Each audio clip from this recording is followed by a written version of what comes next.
I know a lot of people out there who they love a glass of wine, they love a bottle of wine, it helps them relax in the evening, but sometimes the wine label itself can be a bit of a mystery to them, you know, and everyone wants to feel they know about something. So one supermarket has come to your rescue if you are confused by wine labels. The convenience store chain Spar has translated its wine labels into what it says are regional dialects.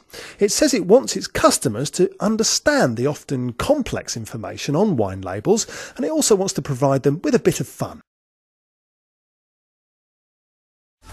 I also discovered something potentially obsessive making. It's a new website which is kind of music file sharing and stuff called mflow.com. Many of you may be on it already. It is very, very addictive. It's kind of like iTunes meets Twitter meets Spotify. It's all those kind of bunched in together. It's very, very cool. So if you're into your music sharing and like all that kind of business, have a look at that. It's mflow.com. Next, and mFlow, the new music website that blends an iTunes-style catalogue with Twitter-style networking, launched last night. mFlow's Chief Operating Officer, Tony Byrne, explained they've got back catalogues from most of the big record labels. Now, back to music. It's about sit-back entertainment, not sit-forward. That's how a new way of sharing music online called mFlow has been described. It claims to help you not just buy music, but discover new music. Lucky celebs turned out with their children and told us what they liked to play with when they were young. Hungry Hippos. Do you remember Hungry Hippos where you have to keep stamping and they eat the balls? That was one of my favourite toys, and Monopoly. I'm a bit of a Monopoly geek. I was obsessed with it when I was a kid. I had to win. Can't really give guns to kids anymore, more's the pity, but I used to have the Johnny 7 gun. The one-man army, 7 weapons in one. How many have I got now, guys?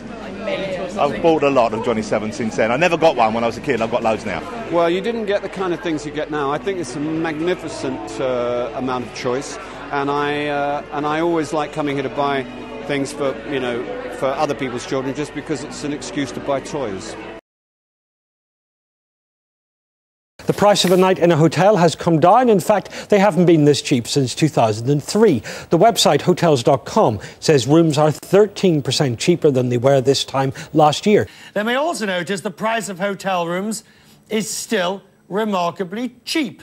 And that's true across the world, according to Hotels.com's latest Hotel Price Index report. We follow this very closely on this programme.